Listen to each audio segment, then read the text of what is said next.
जय श्री कृष्णा। जय माता दी दोस्तों। आइए सुनते हैं रमा एकादशी व्रत की पावन कथा। एक समय की बात है कि मुचुकुंद नाम का एक सत्यवादी विष्णु भक्त और न्याय के साथ राज्य करने वाला एक राजा था। उसकी एक कन्या थी जिसका नाम चंद्रभागा था। राजा ने अपनी प्यारी सी बेटी चंद्रभागा का विवाह राजा चंद्रसेन के पुत्र शोभन से किया था। शारीरिक रूप से शोभन बहुत ही दुर्बल था। वह एक समय भी बिना भोजन के नहीं रह सकता था।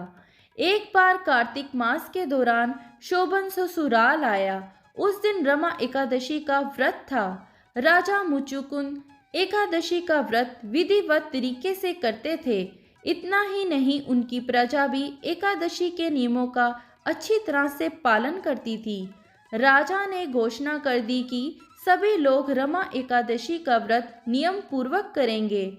ढोल की घोषणा सुनते ही शोभन को अत्यंत चिंता हुई और अपनी पत्नी से कहा कि हे प्रिय, अब क्या करना चाहिए? मैं किसी प्रकार भी भूख सहन नहीं कर सकूंगा। ऐसा उपाय बताओ कि जिससे मेरे प्राण बच सकें, अन्यथा मेरे प्राण अवश्य चले जाएंगे। इस पर चंद्रभागा ने कहा कि इस राज्य में रमा एकादशी के दिन कोई भी भोजन नहीं करता है।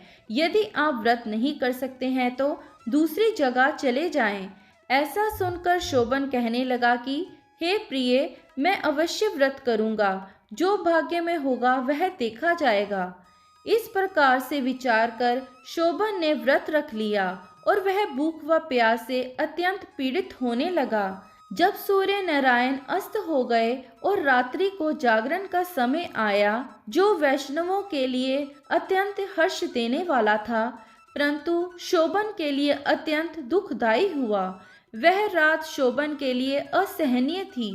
अगले दिन सूर्योदय से पूर्व ही भूखे शोभन की मृत्यु हो गई।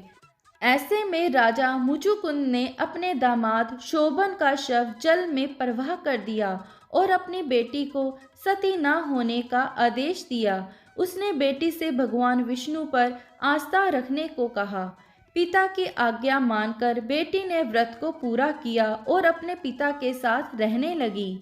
उधर रमा एकादशी व्रत के प्रभाव से शोभन जीवित हो गया और उसे विष्णु कृपा से मंदराचल पर्वत पर देवपूर्वक नामक उत्तम नगर मिला।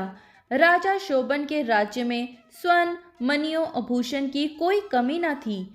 एक दिन राजा मुचुकुंद के नगर का एक ब्राह्मण तीर्थ यात्रा करते हुए शोभन के नगर में जा पहुंचा। उसने शोभन को पहचान लिया और उसके निकट गया। शोभन भी उसे पहचान कर अपने आसन से उठकर उसके पास आया और प्रणाम आदि करके राजा ने अपनी पत्नी चंद्रभागा तथा ससुर मुचुकुंद के बारे में पूछा। ब्राह्मण ने कहा कि राजा मुचुकुंद और आपकी पत्नी कुशल हैं, परंतु हे राजन, हमें आश्चर्य हो रहा है। रमा एकादशी का व्रत करने के कारण आपकी मृत्यु हो गई थी। आप अपना वृत्तांत कहिए कि फिर ऐसा सुंदर नगर जो न कभी देखा न सुना, आपको कैसे प्राप्त हुआ? तब शोभन ने कहा कि यह सब रमा एकादशी व्रत का फल है, लेकिन यह अस्थिर है क्योंकि वह व्रत विवशता में किया था, जिस कारण अस्थिर नगर मिला है। लेकिन चंद्रभागा इसे स्थिर कर सकती है। ऐसा सुनकर उस ब्राह्मण ने अपने नगर लौटकर सारी बातें चंद्रभागा से कहीं। ब्राह्मण के वचन सुनकर चंद्रभागा बड़ी प्रसन्नता से ब्राह्मण से कहने लगी कि हे ब्राह्मण, यह सब बातें आपने प्रत्यक्ष देखी हैं या स्वप्न की बातें कर रहे हैं? सच बताइए, कहीं यह स्वप्न तो नहीं? ब्राह्मण कहने लगे कि हे पुत्री, मैंने तुम्हारे पति को प्रत्यक्ष देखा है, साथ ही किसी से विजय ना हो ऐसा देवताओं के नगर के समान उनका नगर भी देखा है। उन्होंने यह भी कहा है कि यह स्थिर नहीं है। उसने चंद्रभागा से कहा कि तुम कुछ ऐसा उपाय करो जिससे वह नगर स्थिर हो जाए। तब चंद्रभागा कहने लगी, हे विप्र, तुम मुझे वहां ले चलो। मुझे पति देव के दर्शन की तीव्र लालसा है। मैं अपने किए हुए पुण्य से उस नगर को स्थिर बना दूंगी। यह बात सुनकर ब्राह्मण चंद्रभागा को लेकर मंदराचल पर्वत के समीप वामदेव ऋषि के आश्रम पर गया। वामदेव जी ने सारी बात सुनकर वेद मंत्रों के उच्चारण से चंद्रभागा का अभिषेक किया। तब ऋषि के मंत्र के प्रभाव और एकादशी के व्रत से चंद्रभागा का शरीर दिव्य हो गया और वह दिव्य गति को प्राप्त हुई। इसके बाद बड़ी प्रसन्नता के साथ अपने पति के निकट गई। अपनी प्रिय पत्नी को आते देखकर शोभन अति प्रसन्न हुआ और उसे बुलाकर अपनी बाईं तरफ बिठा लिया। चंद्रभागा कहने लगी, हे प्राणनाथ, आप मेरे पुण्य को ग्रहण कीजिए। अपने पिता के घर जब मैं 8 वर्ष की थी तब से विधि पूर्वक एकादशी के व्रत को श्रद्धा पूर्वक करती आ रही हूँ।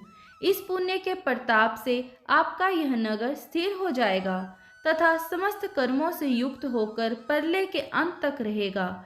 इस प्रकार चंद्रभागा दिव्य आभूषणों और वस्त्रों से सुसज्जित होकर अपने पति के साथ आनंद पूर्वक रहने लगी। यहीं पर रमा एकादशी की व्रत कथा समाप्त हुई।